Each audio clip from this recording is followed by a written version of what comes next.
কিরে, তোর কি কোনো লজ্জা শরম নাই? তুই আবার আমার হলের সামনে আসছিস কেন?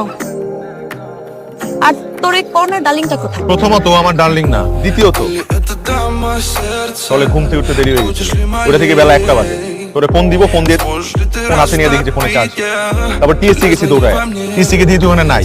পুরা ক্যাম্পাস তোরে খুঁজছি, খুঁজতে খুঁজতে কনার সাথে দেখা। কনাকে জিজ্ঞেস করলাম তোকে দেখছে কিনা, বললো দেখছে। তারপর ওর ফোনটা নিয়ে তোকে ফোন দিলাম, তুই ফোনটা কেড়ে দিলি। তারপর আমি বুঝবো কি করে যে তুই কোথায়? তাই বলে তুই তোর ডার্লিং কনাকে নিয়ে ডেটিং এ চলে যাবি? ওটা ডেটিং না, ভাত খাইতে গেছিলাম। Happy birthday. পেতনি হয়ে বেঁচে থাক শত শত বছর। তুই না আসলে একটা কুত্তা।